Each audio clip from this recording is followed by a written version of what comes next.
안녕하세요. 사연에 빠지다의 DJ 민영입니다. 오늘도 두 가지 사연 준비되어 있는데요. 재미있게 들어주시고요. 구독과 좋아요 버튼도 눌러주세요. 그럼 오늘의 사연 바로 만나볼게요.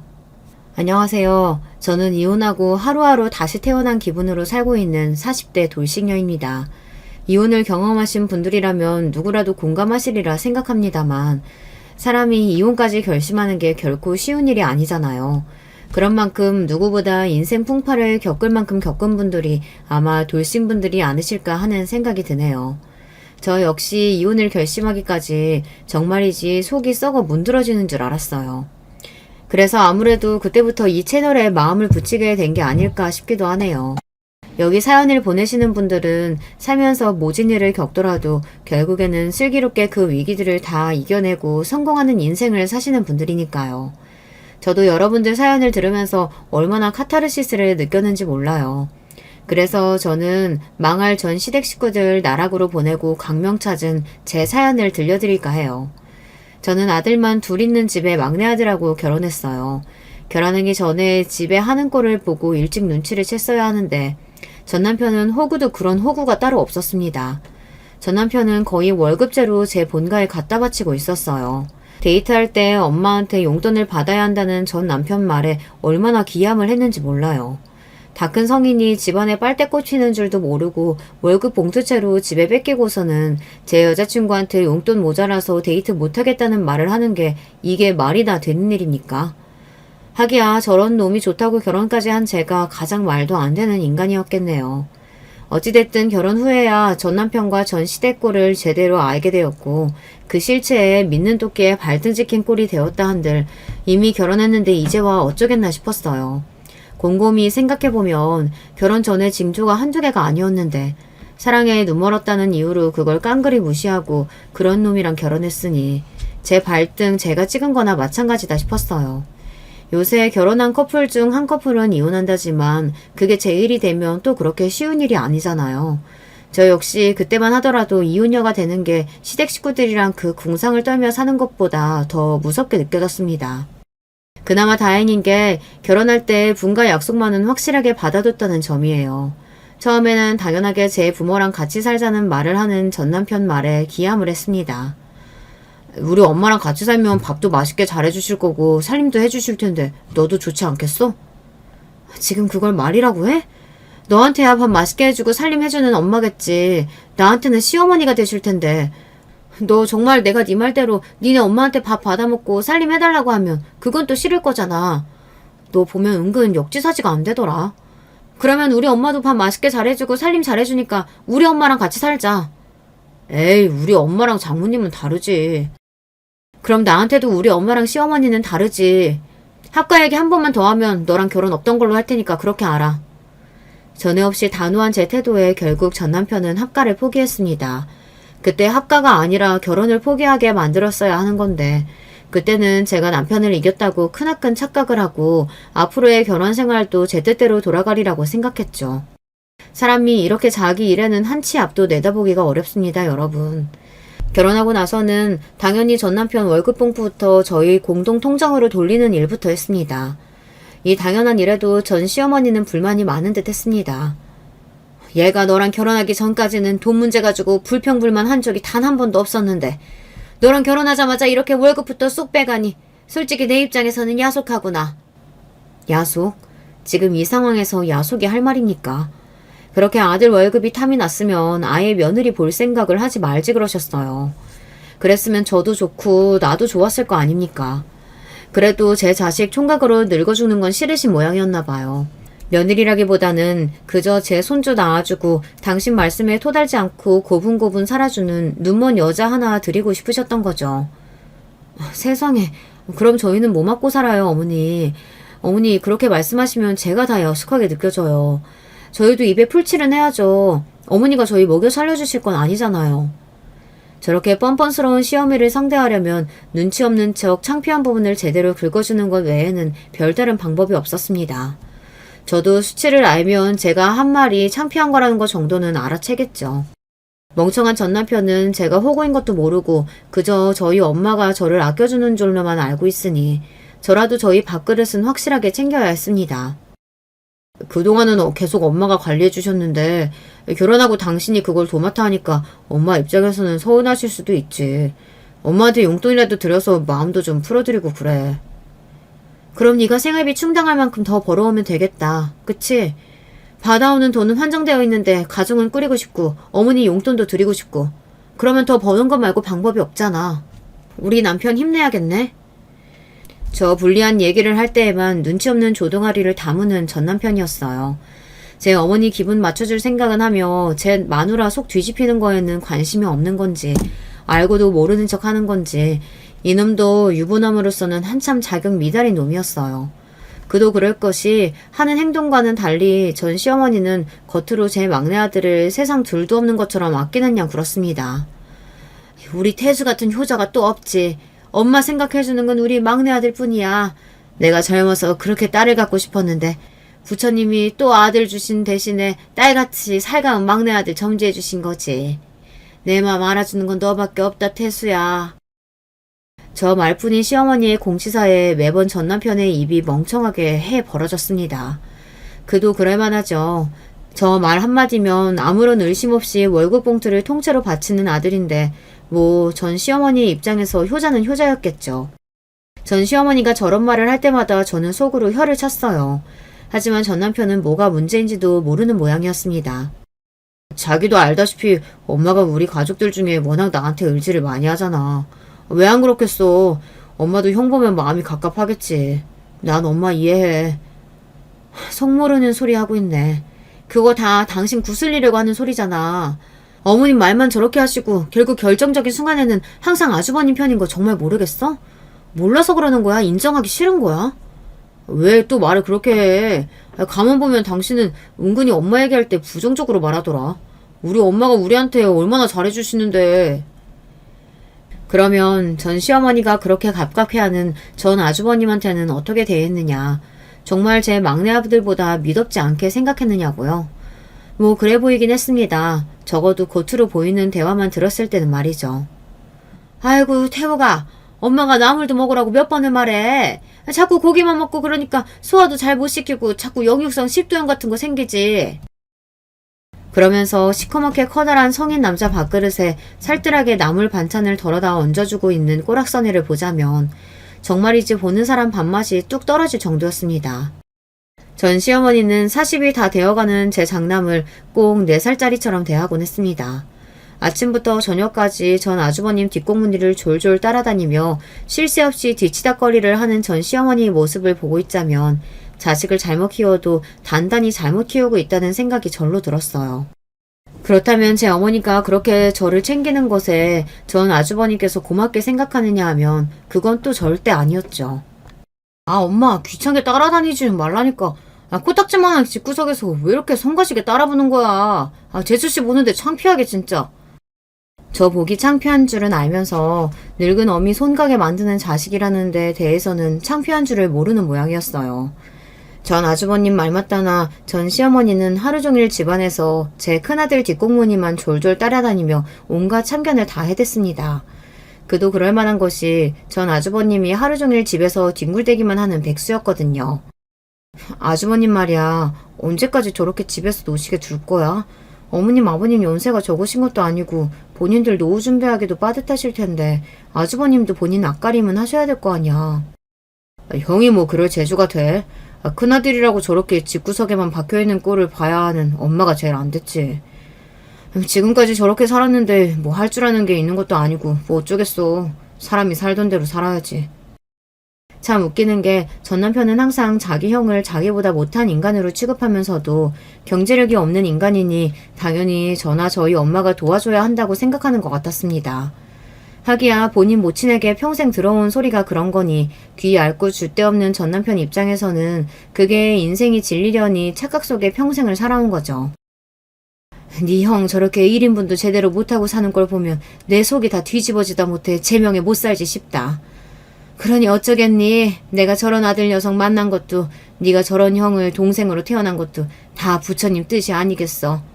우리가 도 닦는다. 이번 생에 공덕 쌓는다 생각하고 네 형 살뜰하게 챙겨야지. 얼핏 들으면 전 남편을 추켜 세우고 전 아주버님을 깔보는 말인 것처럼 들리지만 결국은 그런 모자란 본인 장남을 당연하게 전 남편에게 떠맡기는 거나 다름없었습니다.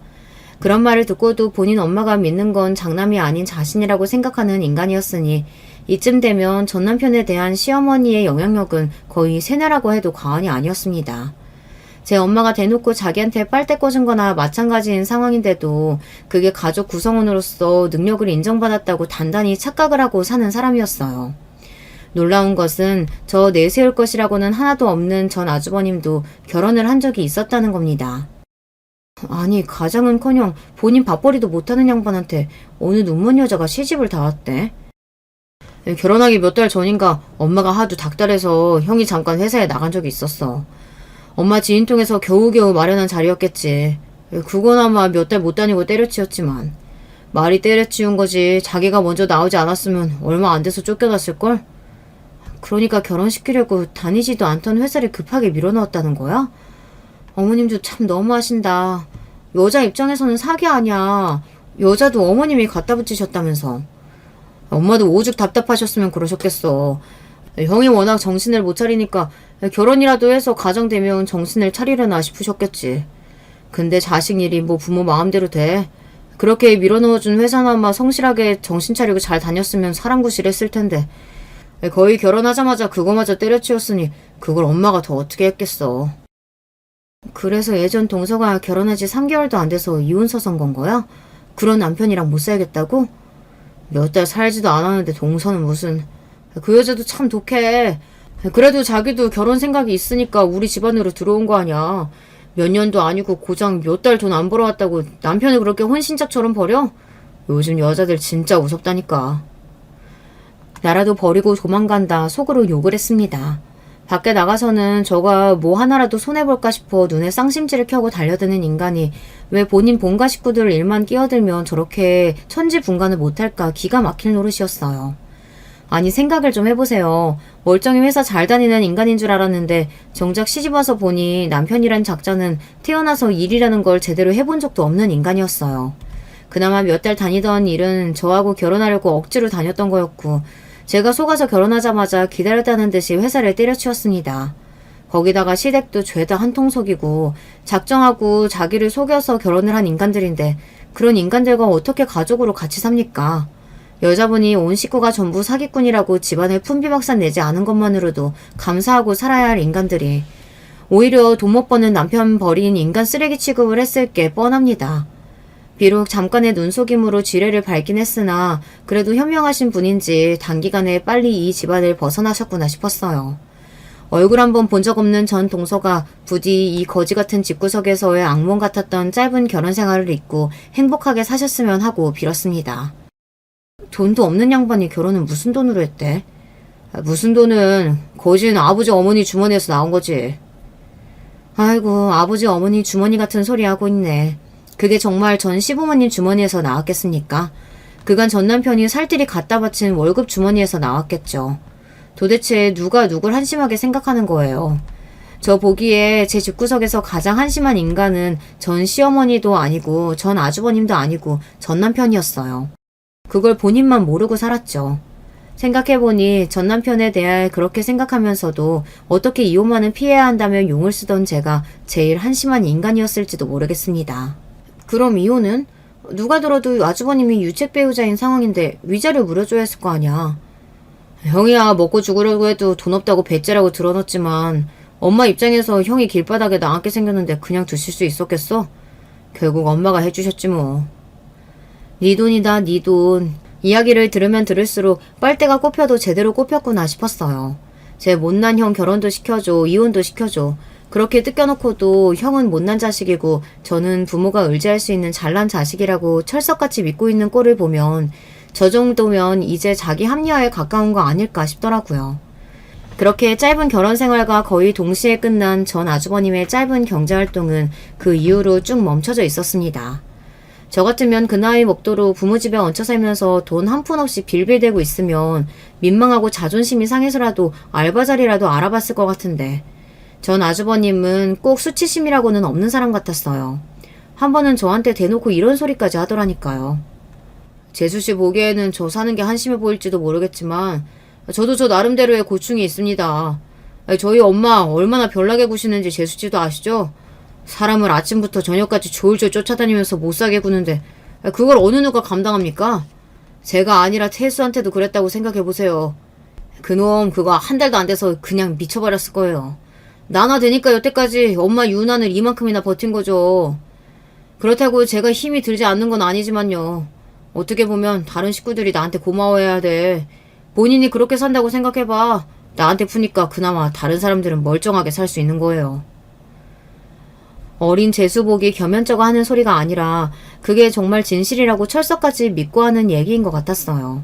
그러니까 저 논리대로라면 본인이 감당해주지 않으면 식구 중 누구라도 본인 꼴을 대신 당해서 일상생활을 할 수 없었을 테니 자신이 가족들에게 받는 건 마치 정당한 보상이라도 되는 듯한 말이었어요. 이게 도대체 무슨 궤변입니까? 그렇게 집에서 제 모친에게 시달리기 싫으면 나가서 일을 하면 되잖아요. 하다못해 집에만 처박혀 있지 말고 나가서 운동이라도 하면 시간이 오죽 잘 가겠습니까? 생각이 흐르는 방식은 다르지만 자기 합리화만큼은 기가 막히게 해낸다는 점에서 그래도 전 남편과 전 아주버님이 형제가 맞긴 하구나 기가 찼습니다. 그즘 전 남편이 다니던 회사가 갑작스럽게 경영위기를 맞이해 때 아닌 정리해고 바람이 불었습니다. 남편은 정리해고 대상은 아니었으나 회사에서는 정리해고뿐만이 아니라 명예퇴직 신청도 받고 있었어요. 그 대상에는 전 남편도 포함이 되어 있었죠. 어떻게든 전 남편이 회사에 붙어있길 바라던 저의 마음이 조마조마했어요. 결국 전 남편 입에서 기어이 회사를 나오고 싶다는 말이 나왔습니다. 말이 명예퇴직 받는다는 거지 이건 그냥 나가라는 말이나 진배 없어. 요새 회사 분위기가 얼마나 살벌한지 알아? 아무리 그래도 그렇지 당신 사회는 훨씬 살벌하다는 거 몰라? 회사 그만두면 이제 뭐 먹고 살 건데. 남편이 오죽 힘들었으면 회사 그만두고 싶다는 말을 다 했겠어. 당신 부인이 돼가지고 꼭 그렇게 야멸차게 말해야 돼? 아, 이 사람이 얼마나 힘들었으면 그랬을까. 좀 공감해주고 위로는 못해줄 망정. 내가 돈 벌어오는 기계도 아니고. 돈 벌어오는 기계였으면 돈을 꼴랑 그것밖에 못 벌어왔겠습니까. 속으로 어처구니가 없었지만 어찌됐든 전 남편을 달래야 했습니다. 물론 나도 그렇게 생각하지. 항상 당신 얼마나 고생하는지 내가 모르지 않지. 그렇지만 사람이 먹고 살려면 생활을 해야 하잖아. 당장 회사 나오면 그때부터 나보다 훨씬 당신이 고달파질 거야. 매일 출근해서 일하던 사람이 수입은 없는데 당장 일할 곳 없으면 얼마나 스트레스 받는 줄 알아? 일을 왜 안 해? 목구멍이 포도청인데 목에서 피날 때까지 일해야지. 왜 어디 일자리라도 미리 알아봐 둔 곳 있어? 내가 그래도 이 회사에서 공으로 시간을 보낸 게 아닌데 경력도 쌓이고 인맥도 좀 쌓였잖아. 나 나오면 지금 회사에서 같이 나오겠다는 후배들도 몇 있어. 그 말에 제가 멈칫했습니다. 그러니까 이 인간 지금 회사 그만두고 본인 사업을 하겠다는 소리 아닙니까? 그 생각이 들자 뒷목이 쭈뼛해지더라고요. 당신 지금 제대로 생각하고 말하는 거 맞아? 그러니까 당신 혼자도 아니고 회사 후배들까지 데리고 나와서 사업을 하겠다는 거야 지금? 사업이 누구 집 애 이름도 아니고 돈이 한두 푼 드는 것도 아닌데 대체 어쩌려고 그런 소리래. 그러니까 밑도 끝도 없이 모르는 분야 들어가겠다는 게 아니라 지금까지 내가 해온 일로 사업하겠다는 거잖아. 내가 이쪽에 아는 사람이 없는 것도 아니고 나 사업하겠다고 하기만 하면 도와주겠다는 사람 천지야. 당신은 사람을 무시해도 유분수지. 당신 남편이 그렇게 생각 없이 사는 사람인 줄 알아? 전 남편이 다니던 회사는 광고 대행사였습니다. 광고 대행사라고 하니까 제법 그럴싸하게 들리긴 하지만 실상은 그렇지 못했어요. 동네 단위의 음식점이나 가게 등의 홍보 전단지를 만드는 것이 주로 하는 일이었으니 애초에 전 남편이 다니던 회사 자체도 별로 크지 않았습니다. 그런데 그 크지도 않은 회사에서 독립해 나와서 회사를 차리겠다니 제가 그쪽에 대해 전 남편보다 아는 게 적은 건 사실이지만 그런 업체들이 이미 포화 상태라는 것쯤은 알고 있었습니다. 시장에 대한 파악이 전문가가 아닌 저보다도 안 되어 있는 사람인데 저 사람이 무슨 사업을 하나 싶어 기가 막혔습니다. 당신이 디자이너에게라도 하면 내가 그나마 생각이라도 해보겠어. 그런데 당신 영업직이잖아. 그러면 직원으로 디자이너도 뽑아야 하고 당신 영업될 때 사무일 볼 사무보조도 필요하고 고용해야 할 직원이 몇 명인데 당장 당신 밥벌이도 할 수 있을지 모를 판에 그 직원들 월급은 다 어떻게 주려고. 아니 다 떠나서 당신 사업할 돈이 어디 있는데 뭐 나 모르게 꿍쳐둔 쌈짓돈이라도 있어? 제 알량한 자존심 내세우며 빡빡 우기던 전 남편 말이 뚝 끊겼습니다. 그러면 그렇지. 제 놈한테 그럴 돈이 어디 있겠습니까? 그걸 뻔히 알면서 저 입을 다물게 하려고 일부러 꺼낸 말이었어요. 그런데 전 남편이 생각지도 못한 말을 꺼내더군요. 당신 결혼 전에 장인어른이 유산 땡겨주신 거 있잖아. 그거 일단 사업 출자금으로 쓰면 되지 않겠어? 아주 당연하게 제 돈이 자기 돈이라도 된 양 말하는 전 남편이었습니다. 저는 그만 기가 탁 막혔어요. 지금 그 돈 얘기가 왜 나와? 그 돈 말 그대로 우리 부모님이 나한테 주신 돈이야. 결혼 후에 받은 돈도 아니고 결혼 전에 받은 돈이고 당신하고는 하나도 상관없는 돈이라고. 당신 말 진짜 서운하게 한다. 우리가 남이야? 내가 나 혼자 잘 되자고 이래? 우리 둘 다 잘 살자고 내가 이렇게 아등바등 사는 거잖아. 우리를 위해서, 앞으로 태어날 우리 아이들을 위해서. 나 잘 되면 다 당신한테 돌아올 텐데 꼭 남 얘기하듯 그러는 거 나한테 진짜 상처야. 화를 내도 내가 내야지 제 놈이 왜 화를 낸답니까? 그 말을 끝으로 전 남편은 정말 며칠 동안 저한테 말도 한마디 안 걸더라고요. 저가 그렇게 나오면 제가 못 이기는 척 지고 들어올 거라고 생각한 모양이었습니다. 그러나 저도 전 남편이랑 그 가족들에게 그간 당해온 것이 있는데 호구처럼 제게 남은 얼마 안 되는 것까지 홀다당 뺏길 생각은 추호도 없었습니다. 제 반응이 자신이 예상한 것과 다르게 돌아가자 전 남편도 초조해진 기색이었어요. 그럴 만도 하죠. 전 남편한테 돈 나올 구석이 어디 있겠어요. 애초에 결혼 전까지는 번 돈은 싹 다 제 본가에 가져다 바쳤고 제 식구들 외에는 돈 쓰는 거나 마음 쓰는 거나 밴댕이 소갈딱지인 전 남편한테 그만한 돈 턱턱 내어줄 지인이 있을리 만무했습니다. 그렇다고 전 시댁에서 전 남편을 도와주리라는 생각은 그야말로 턱도 없는 생각이었어요. 돈 가져갈 때나 우리 아들 간이고 쓸개고 다 빼줄 듯 그렇지만 제 큰아들 귀한 줄이나 알지 둘째 아들은 돈줄로 생각하는 전 시어머니가 그만한 돈을 내어줄 리가 없잖아요. 내 돈 빼앗아 간다고 욕이나 하지 않으면 다행이었습니다. 그러니 남은 게 누구겠어요. 저밖에 더 있겠어요. 전 남편 입장에서는 제 사업을 하려면 어떻게든 저를 굴어 삶아야 하는 것 말고는 방도가 없었을 거예요. 여보, 며칠 전에 내가 말이 너무 심했지?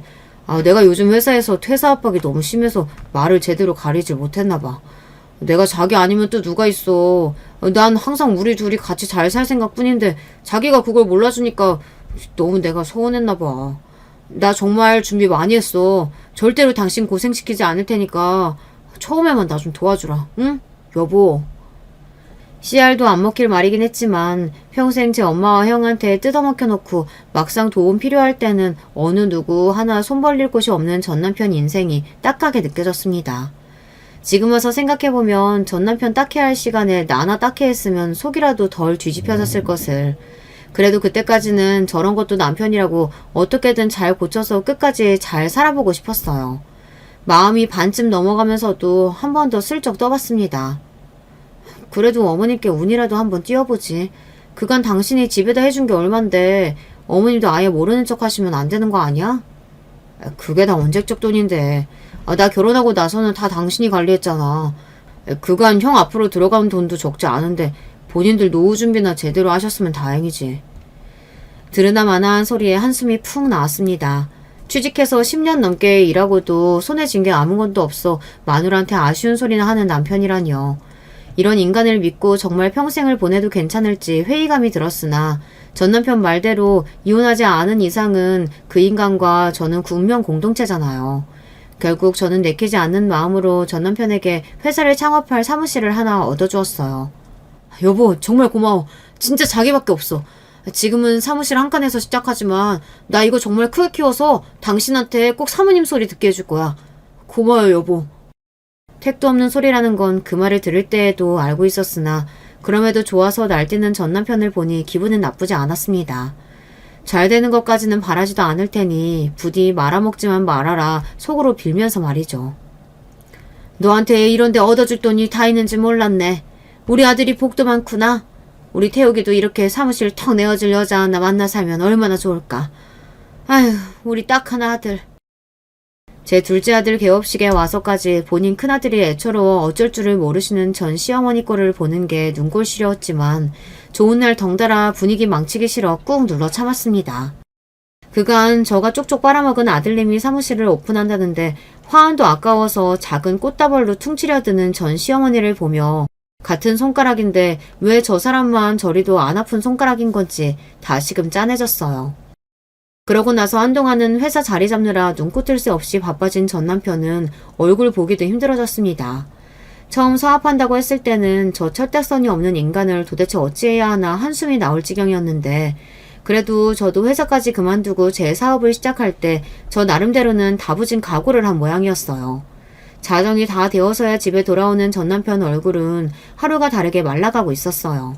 처음엔 웬 되도 않는 사업을 한답시고 내 속을 이리 뒤집나 싶어 신경도 쓰지 않으려 했지만 정이라는 게 참 무섭고 더럽습니다. 사람이 그렇게 고생하는 꼴을 보니 저러다 쓰러지는 건 아닌가 싶어 이것저것 몸에 좋다는 보양식도 챙겨 먹이게 되더라고요. 저도 참 속도 없는 여자죠. 제 나름대로 전 남편 기력을 회복시키겠다고 무진 애를 썼으나 사업 스트레스에 잘 먹지도 못하는 전 남편은 나날이 말라갔어요. 거기다 무더운 계절이 찾아오면서 전 남편은 더더욱 입맛을 잃어갔죠. 보약이라도 한 첩 써야 하나 생각하고 있던 차에 시조모 제사가 다가와 간만에 시댁에 방문하게 되었습니다. 전 남편은 그날도 바빠서 저 혼자 참석하게 되었어요.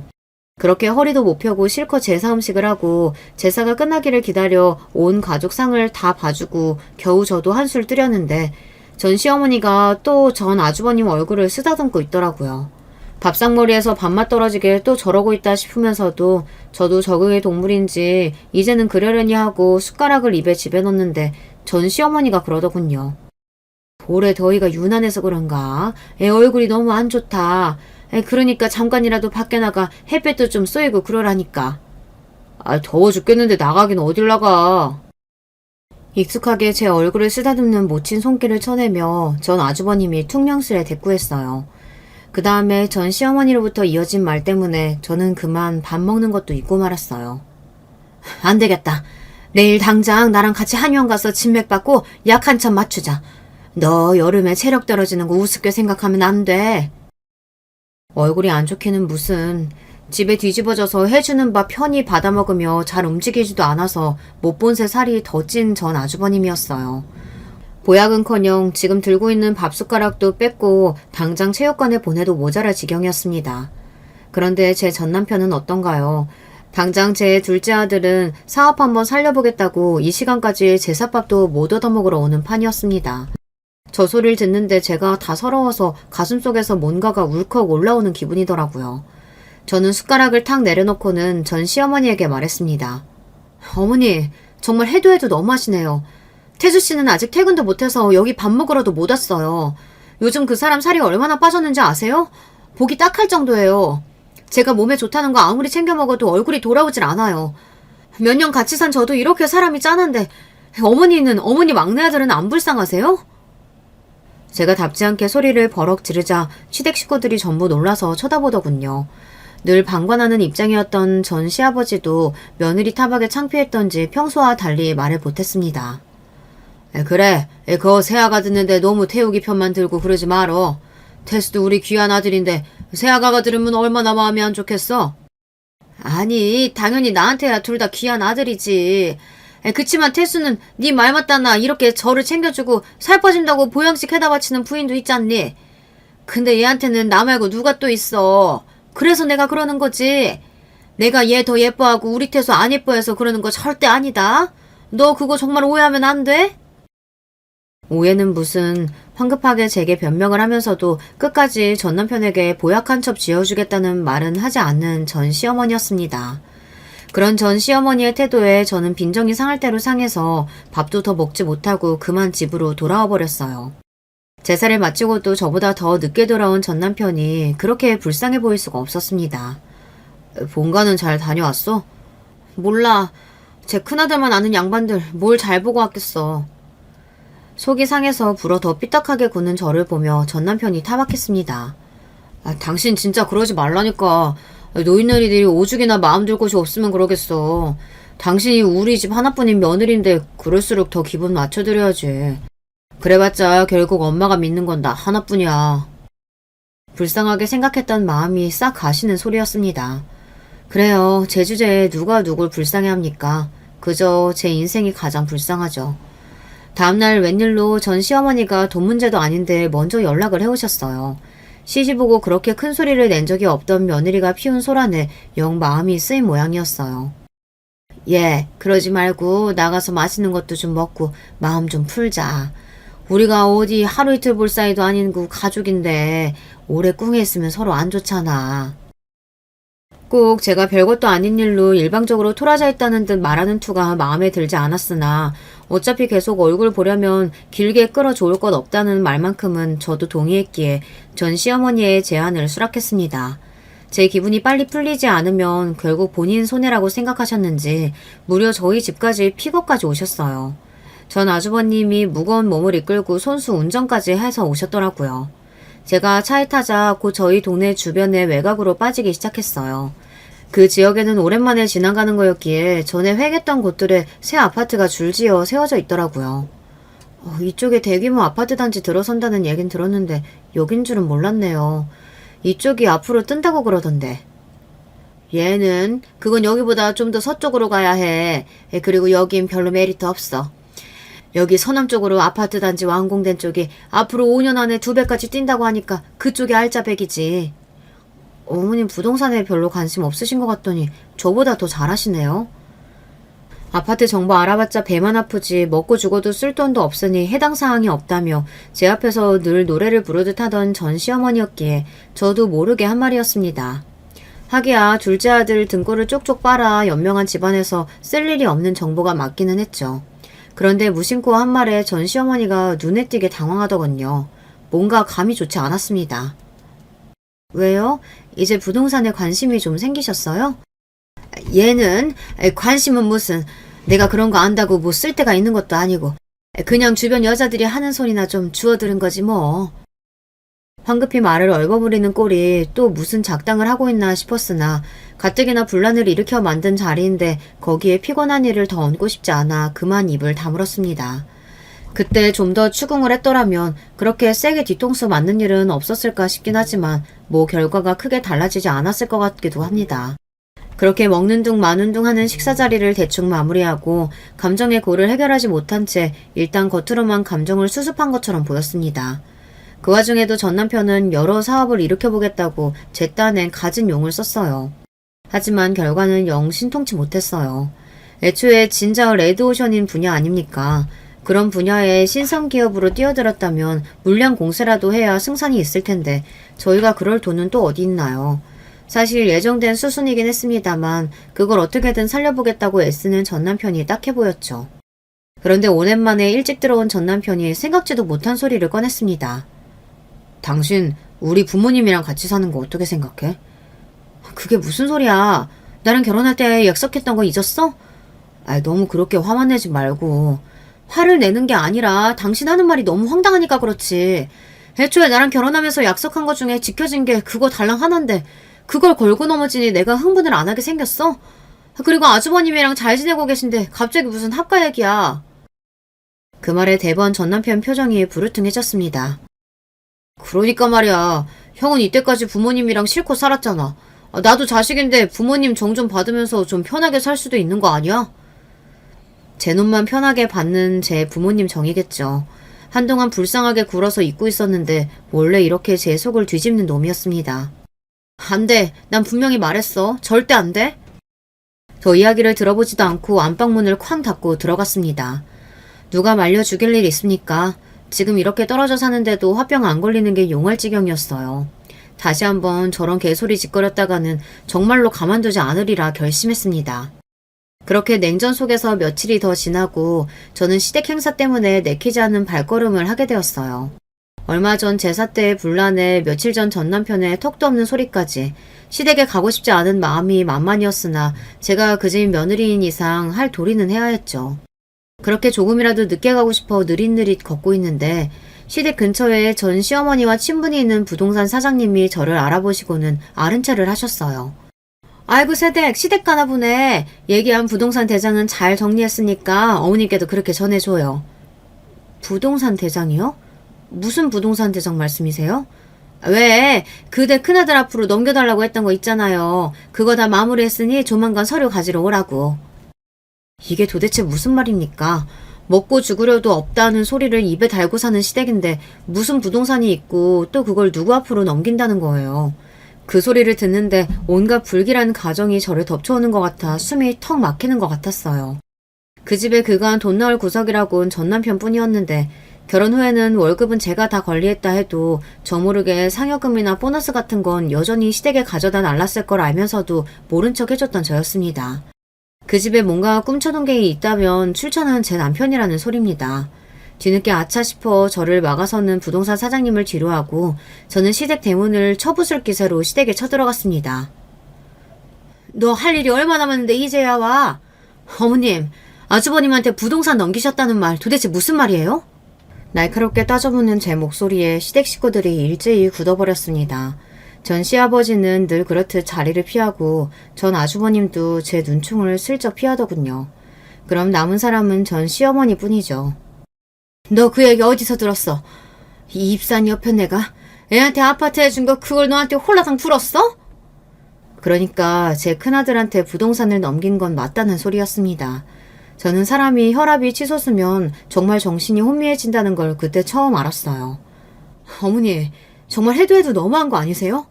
그동안 그 사람이 이 집에 어떻게 했는데요? 그렇게 저희한테는 돈 없다고 뭐 하나 안 베풀고 하시더니 그걸 홀랑 다 아주머님을 주세요? 누군 죽도록 일해서 주기만 하고 누군 평생 받기만 해요? 같은 자식인데 어떻게 이렇게 대접이 다를 수가 있어요? 예, 그렇게 흥부만 하지 말고 너희끼리 도도 사업도 하고 잘하고 잘 살잖니. 근데 쟤는 이제 와서 어디 취직도 못하고 어떻게 할 거야. 너 정말 그렇게만 생각할 일 아니야. 우리가 다 늙어서 이제 제 책임 못 지겠다고 너희한테 떠넘기면 어쩌려고. 그걸 우리가 너희 생각해서 제 살 길 만들어준 건데 그렇게 이야기하면 안 되지. 정말 이제 돌아버릴 지경이었습니다. 이젠 제 큰아들 저희 부부한테 떠넘긴다는 협박까지 하니까. 사람이 선을 넘어도 정도가 있지 이건 정말 해도 너무하잖아요. 어머님, 어떻게 그런 말씀을 하실 수가 있어요? 우리도 우리 입장에선 전 재산 걸고 너희의 앞길 정리해준 거야. 고맙게 생각해도 모자를 파네. 내가 우리 재산 어떻게 쓰는 것까지 너한테 허락받아야 하니? 밉살맞게 말하는 전 시어머니 때문에 꼭지가 도는 것 같았습니다. 그래도 계속 거기 있다가는 정말 제가 무슨 짓을 할지 몰라 시댁을 뛰쳐나왔어요. 우리 재산이라뇨. 전 남편 등쳐모아서 만든 부동산일 것이 뻔한데 뻔뻔한 언행에 숨이 턱턱 막혔습니다. 저는 곧장 전 남편에게 전화를 걸었어요. 당신 어머니가 당신 형한테 아파트 준 거 알고 있었어? 그런데 이 인간이 대답이 없는 겁니다. 저는 이번에도 전 남편이 호구노릇만 잔뜩 하고 뒤통수 맞은 거 아닌가 싶어 걱정이 만만이었는데 하등 쓸모없는 일이었던 거죠. 저 빼고 모든 시댁 인간들이 한통속이었어요. 길어진 침묵에 결국 제가 폭발하고 말았습니다. 너 진짜 등신이야? 호구노릇도 정도가 있지. 이젠 부모님 재산까지 다 뺏기고 멍청하게 손가락 빨고 있어? 그게 진짜 네 부모님 재산이면 내가 이렇게까지 기가 막히진 않을 거다. 그거 다 네 주머니에서 나왔다는 거 너 진짜 몰라서 이래? 그러게 등신 호구같이 살 거면 너 혼자 살지. 왜 나까지 이 진창이 끌고 들어와서 사람 속을 뒤집어. 네 얼굴 보면 헛다지 나서 죽을지도 모르니까 당분간 집에 들어오지 마. 그렇게 빽 소리를 지르고는 전화를 끊어버렸습니다. 이제 불쌍한 걸 넘어서 전 남편 꼬라지만 봐도 짜증이 솟구칠 것 같았어요. 도대체 저런 인간을 데리고 어떻게 평생을 살란 말입니까? 남은 제 인생이 깜깜해서 그만 눈물이 났습니다. 눈치가 있는 건지 없는 건지 전 남편은 정말로 그리고 며칠 집에 들어오지 않았어요. 안 들어오면 제 놈만 손해지 생각하며 그 며칠간 쓰린 속을 애써 홀로 달랬습니다. 그러다가 전 남편이 다시 집으로 돌아왔을 때는 혼자가 아니었어요. 어머님이 여긴 웬일이세요? 날카로운 제 말투에 모자가 움찔하더군요. 그러나 이내 뻔뻔하게 나가야 한다고 생각했는지 전 시어머니가 말했습니다. 얘는 내가 어디 못 올 때 왔니? 나 이제 너희들이랑 살려고 왔다. 뭔 정신 나간 소리예요, 이건. 제가 이성을 잃고 소리를 질렀어요. 여기 내 집인데 어머님이 왜 여기서 살아요? 왜요? 살던 집까지 귀하신 큰아드님이 주셨어요? 당신 어머니한테 그게 무슨 말버릇이야? 넌 입 닥치고 있어. 내가 허락 안 했는데 어머니가 무슨 자격으로 여기서 살아요? 내 아들이 허락했다. 내가 세상에서 제일 좋아하는 우리 둘째 아들이랑 같이 살겠다는데 무슨 엿바닥이 이렇게 길어? 제일 좋아하는 둘째 아들은 무슨. 당신한테 저 인간 돈 빨아먹을 호구로밖에 안 되는 거 내가 모를 줄 알아? 어디 나까지 호구 취급을 하고 있어. 둘 다 꼴도 보기 싫으니까 당장 내 집에서 나가. 이게 진짜? 순간 눈앞에 불이 번쩍하더니 제 목이 획 돌아갔습니다. 전남편 놈이 그 씹어먹어도 모자랄 놈이 제 얼굴에 손을 댄 거였습니다. 그래도 저는 그간 제 집에서 물주 취급이나 당하는 제 놈이 안타깝다고 불쌍해했더니 처음부터 그놈한테는 제가 아니라 저 얌체 같은 시댁 식구들만이 가족이었던 거죠. 그 생각이 드니 도대체 그동안 제가 뭘 위해 이 지긋지긋한 결혼 생활을 지속한 건지 속에서 천불이 나 견딜 수가 없었어요. 당장 이 불을 끄지 않으면 그만 화르륵 타 죽을 것만 같았습니다. 저는 제가 무슨 짓을 하는지 자각도 하지 못한 채 욕실에서 호스를 끌어다 그 빌어먹을 두 모자에게 물줄기를 퍼부어댔어요. 나가! 둘 다 내 인생에서 꺼져버려! 너희들 때문에 내가 되는 일이 하나도 없어! 꼴도 보기 싫으니까 둘 다 나가서 죽어버려! 미친년처럼 물줄기를 휘두르는 제 꼴에 놀라 두 모자가 허겁지겁 집 밖으로 피신했습니다. 그때를 놓치지 않고 저는 현관문을 쾅 닫아버렸어요. 그러고는 그 자리에 퍼질러 앉아 집이 떠나가도록 엉엉 오열하기 시작했어요. 본능적으로 이 결혼이 결국 깨져버렸다는 것을 실감했습니다. 그 두 인간들에게 이런 꼴까지 당했는데 더는 이혼이 무섭지 않았습니다. 그동안에야 어떻게든 가정을 지켜보겠다고 못 볼 꼴 참아낸 거지 이혼을 결심한 마당에 제가 못할 짓은 세상에 아무것도 없었어요. 저는 당장 전남편 놈의 회사 사무실을 전세부터 뺐습니다. 부동산 사장님이시죠? 저희 사무실 전세 급하게 뺄 일이 생겨서요. 길 맞추지 못한 건 저희 쪽에서 부담할 테니 최대한 빨리 부탁드려요. 들어오신다는 분 있으면 당장 내일이라도 뺄 수 있으니 연락 기다리겠습니다. 마침 공교롭게도 사무실 전세가 많이 부족할 시기였습니다. 부동산 사장님과 함께 사무실을 보러 온 사람을 갑작스레 맞이한 전남편 놈이 혼비백산해서 집으로 달려왔어요. 이게 무슨 소리야? 사무실을 뺐다니. 저는 놈 말에 대꾸도 않고 준비한 이혼 서류를 놈 면상에 집어던졌습니다. 내 돈 내가 뺀다는데 네 놈이 무슨 상관이야. 너같이 천지국만 못하는 호구놈이랑은 단 하루도 살아줄 생각 없으니까 이혼 서류에 사인이나 해서 보내. 저가 유책 배우자로 표기된 서류를 보고 놈 눈이 뒤집어졌습니다. 누구 맘대로 이혼이야. 그리고 왜 이 집이 네 앞으로 되어 있어? 왜긴 왜야. 네가 대도하는 사업한답시고 이 집에 그나마 절반 넣어둔 돈 나한테 현금으로 받아갔잖아. 공증까지 받아놓고. 네 마누라 돈이니까 진짜 네 돈이라도 된 줄 알았어? 쟤 미친놈이 폈는다고 마누라 뺨까지 쳐놓고 그러고도 네 놈이 이혼 안 당할 줄 알았니? 네가 아주 나를 등신으로 봤구나. 네 모자 가고 진단서까지 끊어놨으니까 넌 가정폭력까지 행상한 유책 배우자야. 나 없으면 땡전 한 푼 없는 거지 주제에 감히 나한테 손찌검까지 해? 오늘 이후부터는 접근금지 신청도 할 테니까 네 면상 볼 일은 더는 없을 거다. 가서 네 어미 젖이나 먹어. 그러고는 곧장 인터폰을 들어 저 무례한 주거침입자를 쫓아내줄 것을 요청했습니다. 전 남편은 씩씩대면서도 곧 출동한 안전요원들에게 질질 끌려나갔어요. 그걸로 전 남편과는 완전히 끝이었어요. 워낙 이혼의 책임이 확실하기도 했고 저희 친정에서 그놈이 제게 손댄 걸 알 이후로는 완전히 놈과의 접촉을 막아버렸으니까요. 그렇게 놈은 찍소리도 못하고 집도 잃고 회사도 잃고 빈털터리가 된 채로 저에게 이혼당했습니다. 정말로 저들이 살던 집까지 처분해 큰아들 놈에게 주고 제 집으로 살러 들어올 작정이었던지 당장 살 곳이 없어진 전 시부모와 전 남편이 모텔을 전전한다는 소리를 들었을 때는 그런 깨소금 맛이 있을 수가 없었어요. 진짜 재밌는 게 뭔지 아세요? 제 부모한테 아파트까지 받은 귀하신 큰아드님이 제 부모 모시기 싫다고 새 아파트 문도 안 열어줬다는 거예요. 근처 사는 친구가 전 시어머니가 그 집 문 앞을 두드리고 생 난리가 아니었다는 소리를 듣는데 자식 새끼 한번 잘 키웠다 싶더군요. 그래서 그 모자란 전 아주버님이 그 집이나마 잘 지켜냈냐고요. 그 멍청이가 무슨 바람이 불었는지 어디서 주식 투자 정보를 잘못 물어와서는 주택 대출까지 받아 투자했다 원금을 홀라당 날려먹는 바람에 그 아파트가 경매로 날아갔다는 소식을 들은 게 제가 마지막으로 듣게 된 시댁 소식이었습니다. 그 집 멍청한 건 아무래도 대대로 내려오는 유전자가 아닌가 싶습니다. 그것들 꼴을 안 보고 사니 세상 근심이 다 사라진 것 같아요. 내려놓으면 일이 편안한 것을 뭐 한다고 그렇게 이혼년 안 되어보겠다고 내 인생 갉아먹으며 아등바등 살았나 모르겠어요. 결혼도 서로 위로해주는 사람들끼리나 좋은 거죠. 이혼하면 세상 무너지는 줄 알았는데 막상 살아보니 그런 것도 아니었고요. 더러운 꼴 볼 일 없으니 확실히 정신건강은 훨씬 좋아진 것 같습니다.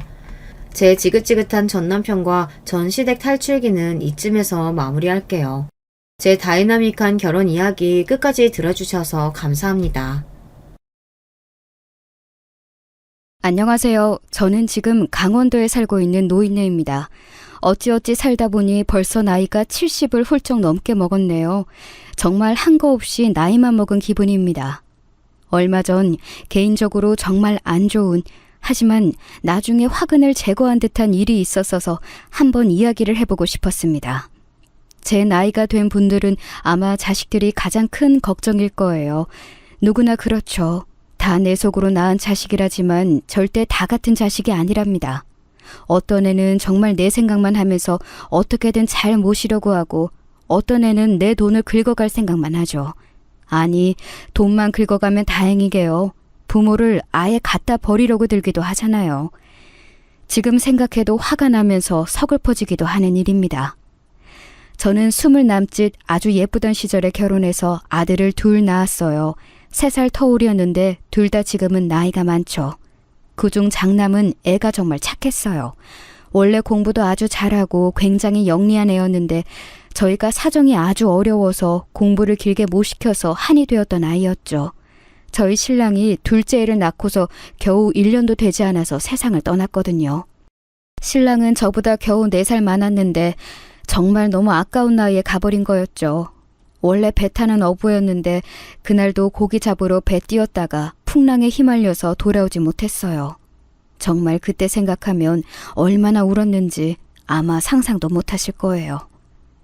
어촌에서 사는 가난한 과부가 애들 둘 데리고 어떻게 살았겠어요. 삿바네질하고 나물 캐서 장에 내다 팔고 마을 인정에 기대서 밥 얻어먹으면서 살았죠. 그 당시에 강원도 어촌은 여러분이 생각하시는 것보다 상상 이상으로 힘들었어요. 지금 도시에서 사는 분들은 절대 알기 힘든 종류의 궁핍함이 있었죠. 그래도 아이들은 꼭 학교에 보내서 나중에 출세시키겠다고 그 고생을 전부 다 했답니다. 전기도 안 들어와서 낮에 바느질거리를 붙잡고 있다가 해가 내려가면 촛불 하나 켜고서 그 밑에서 바느질을 했어요. 손톱 밑이 바늘에 하도 찔려서 별로 아프지도 않을 지경이었죠.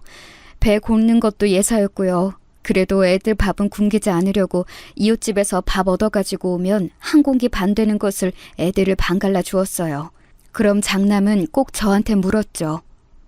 엄마는 안 드세요? 제가 먹을 밥은 없었지만 애가 그렇게 속 깊게 물어주는 것이 정말 어찌나 고맙던지, 그 애가 아니면 저를 생각해주는 사람이라곤 없던 시절이었으니까요. 걔가 그렇게 물을 때마다 저는 일부러 배부르다고, 엄마는 밖에서 먹고 왔다고 애를 안심시키면서 얼른 더 먹으라고 말을 했어요. 큰아들은 석연치 않은 얼굴을 할 때가 많았지만 그래도 알겠다면서 고개를 끄덕이면서 먹고는 했죠. 하지만 항상 밥 2술 정도를 공기에 남겨두고서 배부르다면서 물러났고요. 저한테 먹으라는 거였어요. 그런데 둘째 아들은 어땠는지 아시나요? 물론 막 클 때였기 때문에 어린애가 얼마나 배고팠을지는 알아요. 하지만 둘째 아들은 형이 밥 2술을 남기면 눈치도 보지 않고 달려들어서 밥 공기를 가져가 싹싹 긁어먹어 버렸죠. 항상 둘째가 배고파 있기 때문에 밥을 조금 더 덜어줬는데도 만족하는 법이 없었어요. 너 엄마 드셔 하는데 왜 네가 먹어? 큰아들은 그럴 때마다 작은아들을 혼냈지만 작은아들은 별로 신경도 쓰지 않고 제 뒤로 와서 숨고는 했죠. 사실 저라고 왜 배가 안 고프겠어요.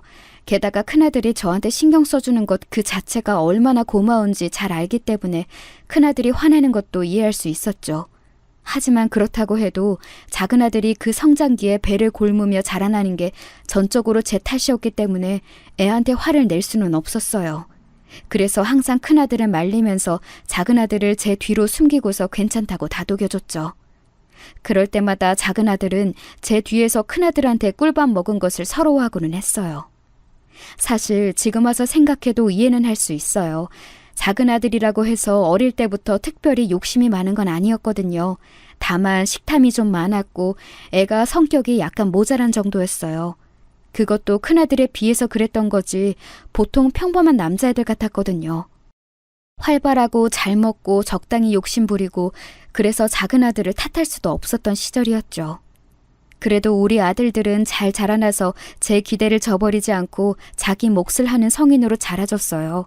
큰아들은 아버지를 닮아서 그런지 바다를 좋아했고 10대 때부터 열심히 동네 선장님한테 일을 배우러 다니더니 결국 어부가 되었거든요. 나중에는 선주가 되고 싶다면서 돈 열심히 모아서 배 살 거라고요. 작은 아들은 도시로 나가서 살고 싶다고 하더니만 나이 20에 고등학교 졸업하자마자 서울 근방으로 나가서 작은 회사에 입사했어요. 엄마인 저로서는 사실 작은 아들의 선택이 더 마음에 들었죠. 어부는 제가 너무 잘 알다시피 고생도 심하고 너무 위험하기도 했어요. 그것 때문에 큰아들하고 싸우기도 정말 많이 싸웠답니다. 너희 아버지도 어부일 하다가 돌아가셨는데 왜 그 길을 또 가고 싶어 하냐고요.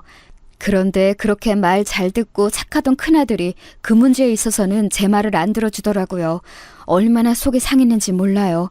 엄마는 정말 사랑하고 극진히 모시고 싶지만 그래도 자기 인생은 자기가 하고 싶은 일 하면서 살고 싶다나요? 왜 하필 그게 어부 일이냐고 물었지만 바다가 좋대요. 제 아버지도 일이 없어도 항상 바다 나가서 바라보는 게 버릇이었는데 아마 피는 못 속이나 보다 싶었어요. 애가 뭐 기억도 하기 전에 남편이 죽었는데도 말이에요. 그래도 아들들이 돈을 벌면서 자리를 잡고 나니까 조금 상황이 나아졌어요. 작은 아들은 도시에서 사느라고 쪼들려서 집에 돈을 보내지는 못했지만 그래도 생활비나 용돈을 달라고는 안 해서 그것만으로도 조금 여유가 생겼었죠.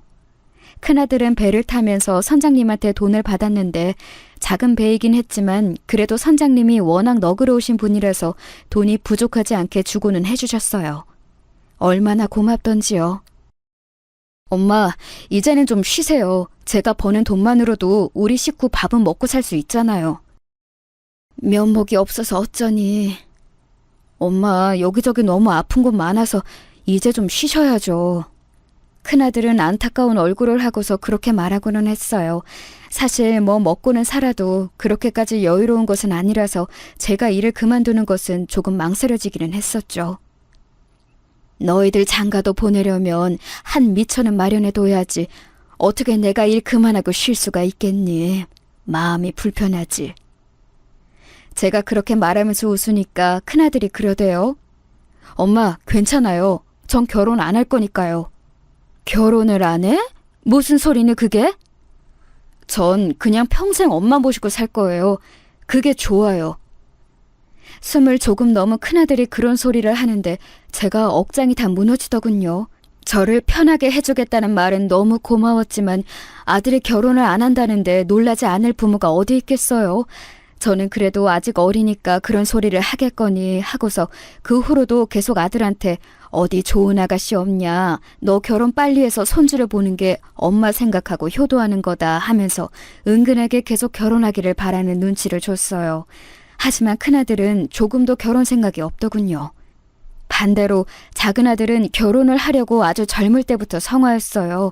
작은 아들은 고등학교 졸업하자마자 수도권으로 나가서 회사에 다녔는데 어느 날인가 주말에 집에 오더니 거기 격리인지 뭔지 하는 아가씨하고 결혼하고 싶다고 하더군요. 애가 뭐 20 중반만 되었어도 그래 알아서 하겠지 하고 기쁘게 보내줄 수 있었을 것 같아요. 그런데 당시 작은 아들은 겨우 22이었거든요. 아직 군대도 가기 전이었는데 갑자기 결혼을 하겠다고 말을 꺼내니까 말이에요. 무슨 소리냐? 너 아직 군대도 안 다녀왔지 않느냐? 제가 꾸지람을 했지만 작은 아들은 그런 문제에 되게 고집이 셌거든요. 애 자체는 밝고 명랑한데 좀 고집이 세고 자기가 하려고 하면 꼭 해야 하는 게 문제인 애였어요. 하지만 역시 군대 다녀와서 결혼을 해도 하라고 제가 애원을 한 끝에 작은 아들은 곧 군대를 다녀와서 3년 뒤에 결혼을 했죠. 사실 며느리감이 마음에 들지는 않았어요. 별로 얌전한 아이가 아니더라고요. 그래도 작은 아들이 군대 다녀오는 3년 동안 얌전하게 기다려줬기 때문에 고맙기는 했는데 처음 저희 집에 방문했을 때 태도가 그렇게 좋지는 않았어요. 인사도 하는 둥 마는 둥 하고 방문 여기저기 휙휙 열어보고 어린 아가씨가 그런 태도라는 게 좀 놀랍더군요. 작은 아들은 고집은 좀 세도 애가 예의범절은 바르게 자랐는데 아무래도 며느리라고 들어온 애가 작은 아들한테 좋은 영향은 미치지 않을 것 같은 예감이 들었어요. 그래도 뭔가 치명적으로 꼬투리를 잡을 만한 문제는 없었기 때문에 그리고 저희 집 역시도 그리 잘 살지 못하고 내놓을 것 없는 집안이었기 때문에 별다른 반대는 하지 않고 결혼을 시켰죠. 아유, 결혼을 하면서도 바라는 게 어찌나 많던지. 작은 아들이 20대 중후반이 되어서 결혼했기 때문에 그 당시 큰아들이 제법 바닷일을 하면서 자리를 잡은 상태였거든요. 밑으로 들어가서 일하던 선장님도 돈을 잘 버셔서 배도 조금 큰 걸로 사셨고, 큰아들은 그 밑에서 바로 사람들 두세 뿌리면서 일하는 위치였고요. 한번 나가서 고기를 많이 잡아오면 돈이 제법 크게 들어오고는 했죠. 사실 바닷일이 잘 풀리니까 돈이 제법 되더라고요. 작은 회사에 월급쟁이로 다니는 작은 아들은 안정적이기는 해도 돈에 있어서는 제 형을 못 따라갔어요. 다행히 그쯤에는 큰아들 덕분에 저 역시도 일을 다 놓고 집에서 쉴 수 있었고요. 그런데 작은 아들이 그런 집 사정을 다 알고 있었거든요. 그러니까 좀 애가 욕심을 부린다고 해야 하나? 아무래도 며느리 때문인 것 같기는 했어요. 엄마, 저 집 하나는 해주실 거죠? 뜬금없이 무슨 소리니? 우리가 무슨 돈이 있다고. 돈이 왜 없어? 형 잘 벌잖아요. 그렇게 잘 버는데 여태까지 저 결혼용으로 뭐 안 모아놓으셨다는 건 아니죠? 작은 아들은 며느리감을 데리고 와서 주말에 함께 식사를 하면서 그런 소리를 하더군요. 저는 조금 놀라서 아들을 봤어요. 옆에 함께 앉아있던 큰아들은 눈을 찌푸리고서 작은 아들을 봤지만 그래도 옆에 재수씨가 있으니 별다른 말은 하지 않았어요. 요즘 집 하나 없이 결혼하는 사람이 어디 있어요. 작은 거라도 하나 해주셔야죠. 집사람 사돈 어른 쪽에서 혼수해 주신다니까 집은 해주세요. 작은 아들은 마치 통보라도 하듯이 그런 소리를 했어요. 며느리는 새침한 얼굴로 앉아서 다른 말을 덧붙이지 않고 밥만 깨작거리고 있더라고요. 저는 좀 어안이 벙벙했지만 요즘 결혼하는 젊은이들은 다들 그런가 싶어서 그냥 알겠다고만 했죠. 나중에 큰아들이 한숨을 쉬었지만 그래도 여태까지 작은 아들을 고생시키며 키운 것이 미안해서 집을 해주었어요. 물론 그 과정에서도 굉장히 트러블이 많았죠. 작은 아들은 역세권에 있는 신축 아파트를 원했지만 저희는 그렇게까지 해줄 만한 여력은 전혀 없었어요. 수도권에 있는 작디 작은 빌라 하나를 해주는 것도 허리가 휠 정도였죠. 큰아들은 더 일을 늘려야 했고 저도 부업에 손을 대야 했고요. 작은 아들과 며느리는 일단 집을 받고서는 고맙다며 인사는 했지만 그렇게 크게 기뻐하거나 하지 않았어요. 그것 자체가 너무 속이 상하기도 했죠. 내가 아무리 노력해도 저 아이들한테는 별게 아니구나 싶었어요. 솔직히 말하면 사는 내내 이런 식이었어요. 작은 아들은 결혼한 이후에도 집에서 틈만 나면 돈을 가져가려고 했었죠. 며느리는 결혼하자마자 회사에서 일하는 걸 그만뒀고요. 아들 역시도 겨우 10명도 되지 않는 직원이 있는 작은 회사가 마음에 들지 않았던지 다닌 지 10년을 채우지 못하고서 그만두었어요. 하기사 그 정도면 많이 다니기는 했는데 이직을 잘했다면 모르지만 아예 그만두고서 자기 사업을 하고 싶다고 하더라고요. 그때 나이 30이 넘었을 때였으니 뭐 엄마라고 제가 하지 말라고 말릴 수 있는 나이도 아니었고 당연히 알아서 하겠거니 했어요. 그런데 그게 그렇지가 않더군요. 사업이 잘 되었으면 모르는데 잘 안 되니까 집에서 돈을 야금야금 가져갔어요. 큰아들이 돈을 열심히 벌고 저는 젊은 시절에 구두쇠처럼 살던 기질이 남아있어서 돈을 정말 많이 아껴서 잘 모았거든요. 그러니 집에 그렇게 돈이 없지는 않았는데 작은 아들은 시시때때로 와서 돈을 달라고 했었어요. 큰아들은 못마땅한 얼굴이었지만 작은 아들의 딱한 사정을 듣고서는 한숨을 쉬면서 돈을 내줄 때가 많았죠. 아마 제가 작은 아들이 안 되었어서 큰아들한테 부탁해서 더 그랬을지도 몰라요. 형제간의 우애가 돈보다 중요하다고 저는 그때는 그렇게 생각했었죠. 그런데 결정적으로 사이가 틀어졌던 건이 생겼어요. 저희 집에 밭이 조금 있었는데 사실 거기가 굉장히 쓸모없는 땅이었거든요. 그런데 지역이 개발되면서 그쪽에 마트가 들어섰고 거기서 돈이 좀 생겼어요. 그렇다고 해서 막 엄청나게 받은 건 아니고 적절한 값에 판 그 정도였죠. 그런데 이걸 작은 아들 부부가 안 거예요. 며느리가 전화가 와서 저한테 거의 따지자시피 말하더군요. 아니 어머님, 땅을 파셨으면 파셨다고 저희한테 말씀하셨어야죠. 아니, 판지 얼마 되지도 않았다. 너희 오면 이야기하려고 했지. 아주버님이 말씀 안 해주셨으면 아예 모를 뻔했잖아요. 세상에, 그거 돈 저희 얼마 주실 거예요? 순간 말문이 막히더군요. 큰아들이 작은아들하고 통화하면서 무심결에 그런 일이 있었다. 한번 집에 와서 밥 먹고 가라. 이런 식으로 말을 했는데 그걸 듣고서는 벼락같이 저한테 전화해서 땅 팔았으면 돈 내놓으라는 식으로 말을 하는 거였어요. 그때까지는 그래, 어차피 나 죽으면 너희한테 절반 갈 돈인데 뭐 어떠니 싶었지만 그 전화를 받고서 며느리 따지는 소리를 듣는 순간 화가 치밀더군요. 사실 그때까지 꽤 오랜 시간 동안 작은아들 내외한테서 받은 스트레스가 어마어마했거든요. 무슨 일만 생기면 돈 달라, 재산 뭐 없느냐, 다른 부모들은 어떻다더라. 너무 많은 투정을 부려대서 저는 제가 부모가 아니라 무슨 빚쟁이인 줄 알고 살았어요. 그런데 정말 이렇게 부모한테 대놓고 당연하게 돈 갈라서 내놔라 하는 건 아니잖아요. 너희한테 줄 돈 없다. 제가 딱 잘라 말하니까 순간 며느리가 전화 저쪽에서 조용해지더라고요. 뭐라고요, 어머니? 잠시만. 뭔가 제가 잘못 들은 것 잘 들었어. 이젠 너희한테 돈 안 줄 거다. 내가 무슨 빚쟁이니? 어머니?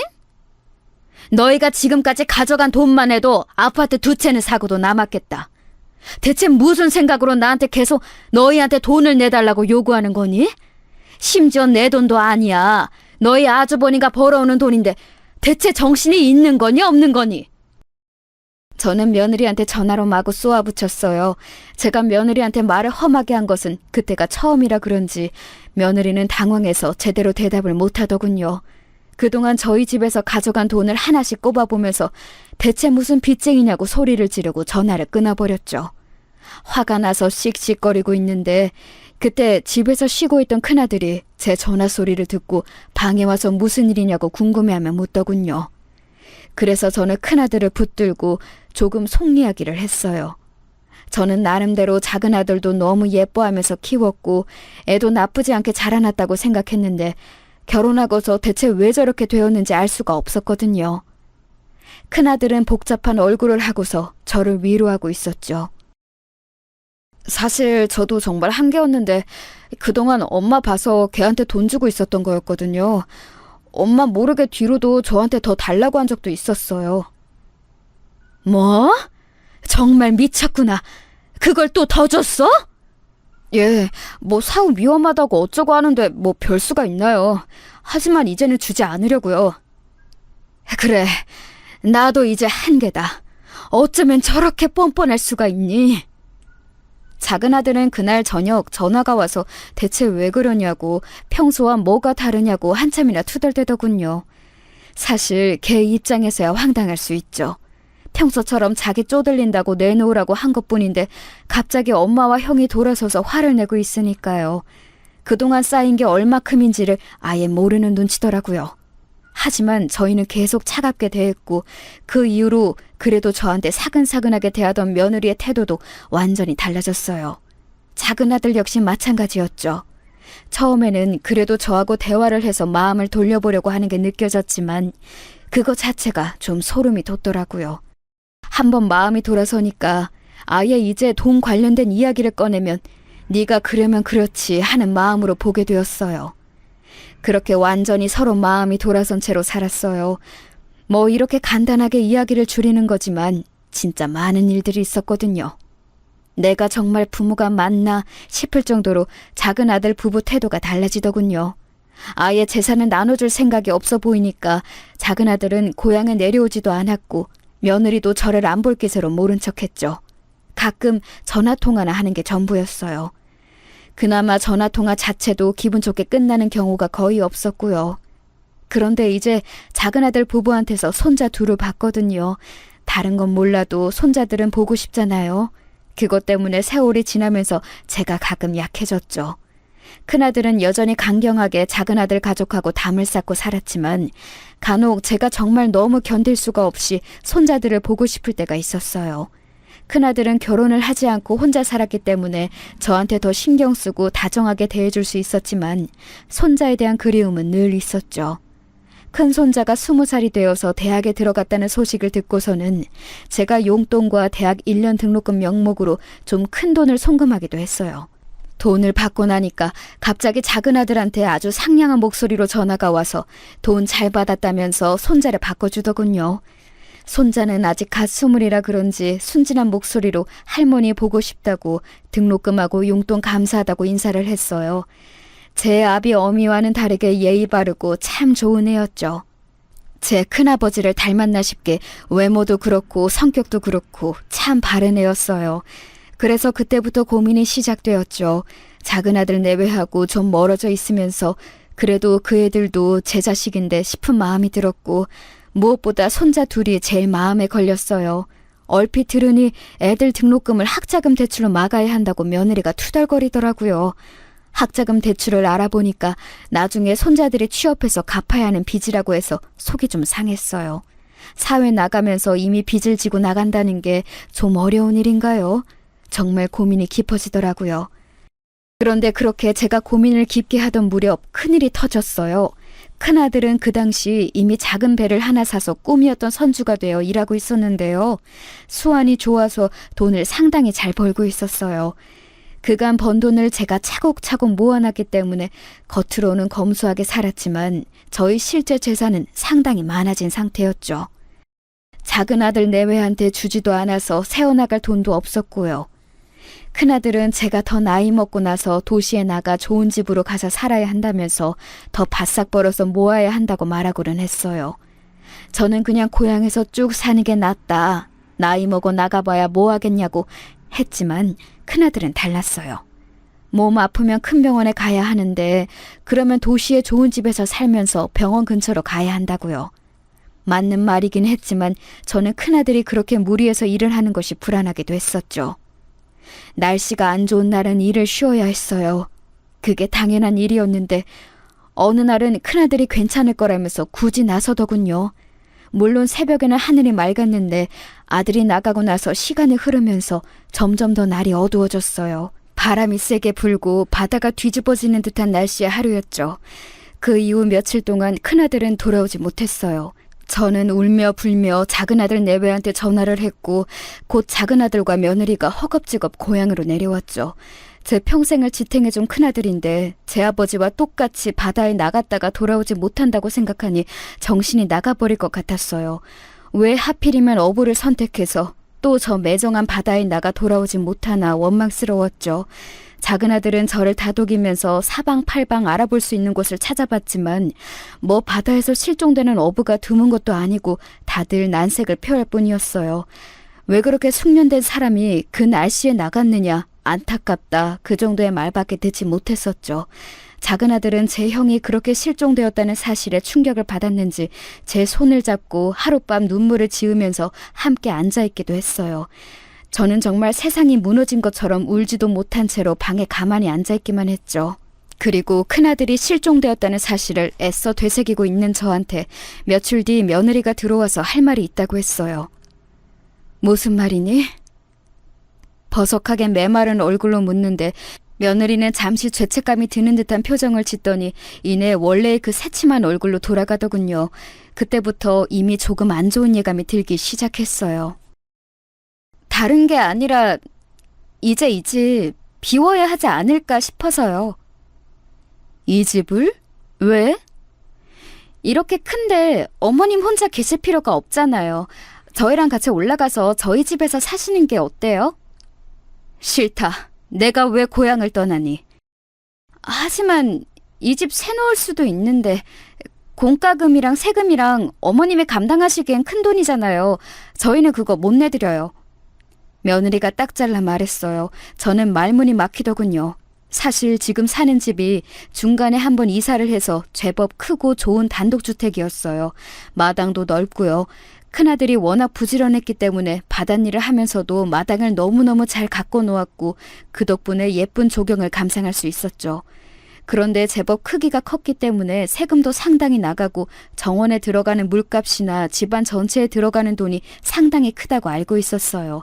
큰아들이 있을 때는 돈 문제를 전부 큰아들이 처리했기 때문에 제가 정확하게는 몰랐지만 말이에요. 그 돈을 이제 아무런 수입도 없는 제가 낼 수는 없었죠. 그래서 나를 데려가겠다는 거니? 저희 집에 함께 계시면 되잖아요. 목돈 야금야금 갉아먹으면서 생활비하고 이런저런 돈으로 쓰느니 차라리 저희가 모시면 얼마든지 돈 아낄 수 있고. 며느리가 그렇게 말하는데 그것도 그렇겠다 싶기는 했어요. 작은 아들이 이제 모시겠다는 거니까 저한텐 나쁠 것도 없을 듯 했고요. 좋다. 하지만 당분간은 이 집은 그냥 놔둬주렴. 왜요? 며느리가 못마땅하다는 듯이 물었어요. 애초에 제가 나가면 당장 이 집을 새놓으려던 게 보여서 조금 초조해졌죠. 나이 먹고 세상 물정 모르는 저로서는 애들한테 기댈 수밖에 없는 상황이었거든요. 당연하지 않니? 너희 아주버니가 언제 돌아올지 아직은 모르는 일이잖아. 실종된 지 얼마나 되었다고. 아휴, 바다에 나가서 태풍 만난 날인데 그게... 며느리는 가당찮다는 얼굴로 한 소리를 하려다가 제 얼굴을 보고서는 입을 얼른 다물었어요. 며느리가 하려던 말은 끝까지 듣지 않아도 알 수 있었죠. 제가 생각해도 큰아들이 다시 돌아올 확률은 아주 낮았으니까요. 하지만 부모 마음이라는 게 절대 그럴 수가 없는 노릇이었죠. 그래서 저는 작은아들 내외를 따라서 서울로 올라왔어요. 일단 큰아들이 실종되었으니 제가 정신을 제대로 차릴 수가 없어서 옆에서 도와줄 사람이 필요해 어쩔 수 없는 선택이기도 했었죠. 그런데 작은 아들네 와보니까 이건 도저히 머물 수 있는 환경이 아니더군요. 저와 큰아들이 지원해준 돈은 대체 어디로 갔는지 알 수가 없었어요. 작은 아파트, 그것도 정말 너무 오래되어서 녹물이 나올 정도로 낡은 아파트에 살더군요. 그 사이에 작은 아들네에 이사 온 후 한 번도 안 와본 것이 어미로서도 불찰이기는 하지만 그래도 좀 심했어요. 방은 3개인데 이미 다 큰 손자들 둘이 한 방을 쓰고 하나는 안방, 하나는 창고방으로 쓰다가 그 창고방을 대충 치워놓고 저한테 들어가라고 하더라고요. 일단 들어가라니 들어가기는 했는데 침대도 아니고 이부자리를 폈다 개키면서 써야 했어요. 저는 이미 다리가 불편한 상태였기 때문에 바닥에 앉기가 힘들었는데도요. 방이 너무 좁아서 의자고 침대고 놓을 공간이 안 나오기도 했어요. 그렇다고 해도 간이 침대라도 하나 들여놔줄 수 있는 거 아닌가요? 그래서 저는 작은 아들하고 며느리한테 며칠 뒤에 침대 이야기를 했어요. 나 다리가 불편해서 더는 바닥에서 못 자겠구나. 자고 일어날 때 다리가 너무 아파. 작은 침대라도 하나 들여놔주렴. 침대요? 아, 침대가 요새 얼마나 비싼데요. 뭐 100만 원 돈도 안 하잖니. 그 정도면. 무슨 말씀이세요? 지금 애 등록금 대려면 돈 모자란데. 학자금 대출한다고 하지 않았니? 그러니까 돈이 모자라서 대출하는 거잖아요. 엄마도 참. 작은 아들은 투덜거리면서 노골적으로 저를 못마땅해하고 있었어요. 며느리도 고개를 돌리고 저를 외면하고는 있었지만 마찬가지였죠. 저는 좀 충격적이어서 가만히 입을 다물었어요. 큰아들이 없는 제 위치가 어느 정도인지를 새삼스럽게 알게 되는 듯한 기분이었거든요. 제가 그 말을 하고도 며칠 뒤까지 아무런 이야기가 없었어요. 그래도 다리가 너무 불편해서 이거 침대나 의자가 없으면 생활하다가 다리 관절이 완전히 나빠질 것 같은 기분이 들었죠. 말하기가 한층 조심스러워졌지만 저는 할 수 없이 다시 한번 작은 아들을 불러서 같은 이야기를 했어요. 또 같은 이야기에서 미안하다만 내가 정말 다리가 너무 불편하구나. 침대 작은 거 하나만 들여놔주렴. 아니면 내 돈으로 살 테니 들여놓을 때만 좀 도와주겠니? 기사 아저씨가 일은 다 할 테니까. 아, 진짜 이 좁은 집에 짐 하나 더 넣으면 얼마나 귀찮은지 아시면서 그래요? 강원도 집이야 넓고 편해서 엄마 하고 싶은 대로 하고 사셨겠지만 여기서는 안 돼요. 다 사정에 맞춰서 살아야 한단 말이에요. 작은 아들은 투덜거리면서 한숨을 쉬었어요. 그러더니 골똘히 궁리하는 표정이 되었죠. 알았어요. 그럼 어떻게든 제가 엄마 편하게 뭔가 술을 마련해 볼게요. 아, 그래 줄래? 저는 작은 아들인 며느리를 설득해서 어떻게든 침대를 들여놓을 만한 술을 마련한다는 것인 줄 알았죠. 너무 당연하지 않을까요? 며느리가 살림살이를 도맡고 있는 사람이니까 아무래도 며느리한테 허락을 받아야 할 거예요. 저그들이 날 데리고 와서 이 좁은 아파트에서 모시고 살겠다고 했지만 그래도 어쨌든 같이 사는 사람이니 며느리도 오케이를 해야 할 테니까요. 그런데 며칠 뒤 작은 아들이 저를 데리고 나와서 한 말은 충격적이었어요. 엄마, 침대는 못 살 것 같지만요. 그런데 그냥 저희 집 말고 더 편한 데 가시는 게 좋을 것 같아요. 더 편한데? 빙글빙글 웃으면서 작은 아들이 그렇게 말하는데 뭔가 불길하더군요. 저는 불안한 얼굴로 작은 아들을 쳐다보면서 무슨 말인지 모르겠다고 고개를 저었어요. 무슨 소리니 그게? 요양원요. 아시면서 모른 척하세요? 뭐 요양원? 저는 너무 놀랐어요. 아니, 제가 나이가 많기는 해도 거동에 불편함은 없었고 정신도 맑았거든요. 혼자 생활하는데 아무런 지장이 없었어요. 그런 저한테 불편할까봐 자기네 집에서 함께 살자고 한 건 작은 아들네가 먼저였는데 그건 상관없이 저한테 요양원으로 가라니요. 너 요양원으로 가라니 그게 무슨 소리니? 요양원이 요양원이죠 뭐.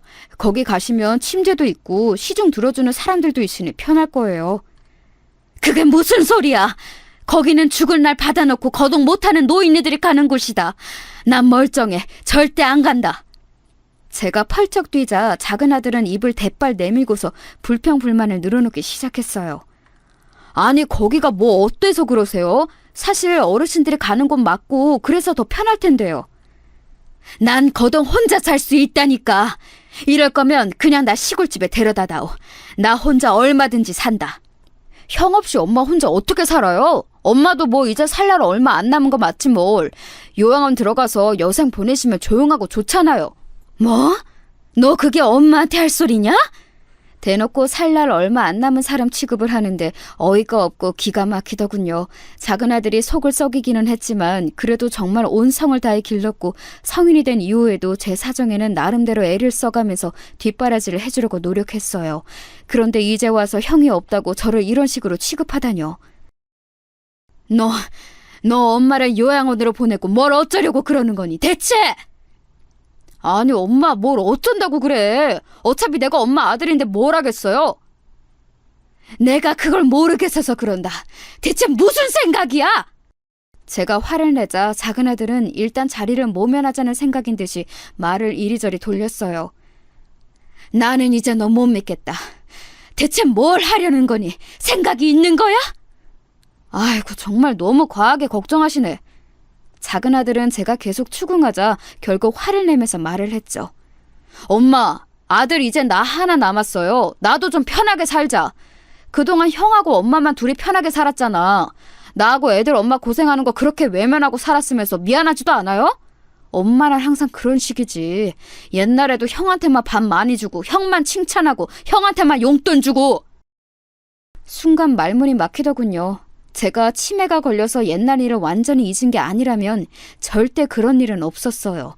큰아들은 도리어 제가 받은 밥에서 남겨서 절 주려고 했고 그 밥을 빼앗아 먹은 건 작은 아들이었죠. 너무 화가 나서 말을 어떻게 할 수가 없는데 작은 아들이 그 틈을 안 놓치고 대거리를 하더라고요. 그동안 엄마하고 형하고만 편히 살아서 좋았겠어요. 그런데 이젠 그렇게 안 돼요. 나 애들 등록금도 내야 하고 사업 자금도 융통 좀 해야 한다고. 강원도 집만 세주고 형 앞으로 되어있는 예금만 조금 내줘도 우리 집 숨통 트일 수 있어요. 엄마는 그냥 요양원이라 들어가서 살아요. 엄마 통장하고 도장, 신분증 전부 내가 가지고 있으니까. 작은 아들의 눈은 이미 욕심으로 완전히 어두워져 있었죠.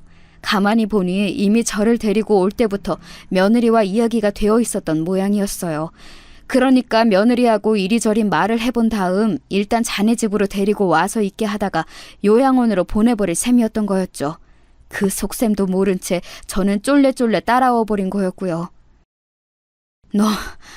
너의 아버지와 형 보기 부끄럽지도 않니? 어떻게 이럴 수가 있어? 제가 힘이 빠져서 축 늘어져서 그렇게 말하자 작은 아들은 도리어 콧방귀를 뀌었어요. 그러게 미리 잘하셨으면 제가 안 이러죠. 어려운 아들 계속 무시하시다가 이제 좀 후회되세요? 내가 대체 언제... 아무튼 엄마 요양원 가시는 것을 알고 계세요. 애들 엄마하고도 다 이야기해놨어요. 작은 아들은 그렇게 일방적으로 통보해버렸어요. 그리고 며칠 뒤 정말로 작은 아들과 며느리가 제 짐을 꾸려서 저더러 나오라고 하더군요. 며느리 얼굴이 너무 밝아서 여태까지 본 적도 없는 표정을 하고 있었어요. 지금까지 저를 대하면서 그렇게 밝은 표정을 한 적이 없었거든요. 저는 애들한테 안 가겠다고 반대할 만한 의지조차도 사라진 상태였어요.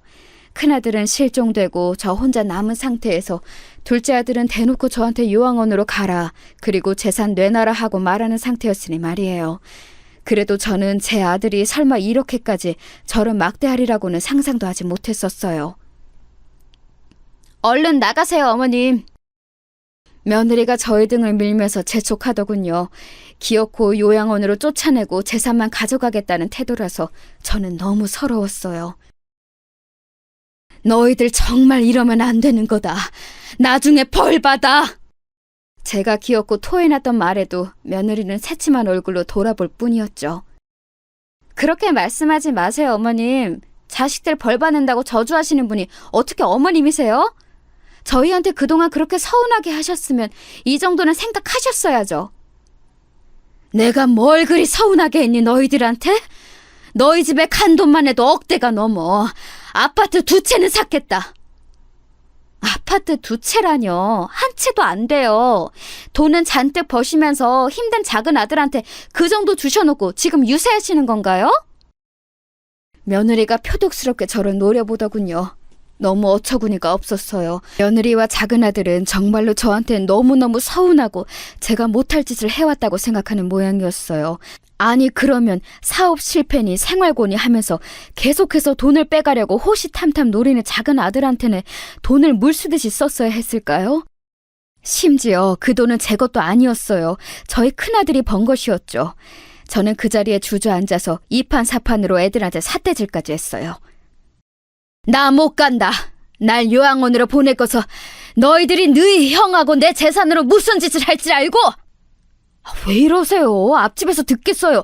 남 부끄럽게 이런 짓 좀 하지 마세요. 어쩜 체면도 없이. 작은 아들과 며느리가 신경질을 내면서 양쪽에서 제 팔을 붙들고 이렇게 세우려 하더군요. 다리 아프고 허리 아픈 늙은 어미 생각은 아예 없는 것 같았어요. 저는 울었지만 작은 아들 내외가 전혀 저를 봐줄 생각이 없었죠.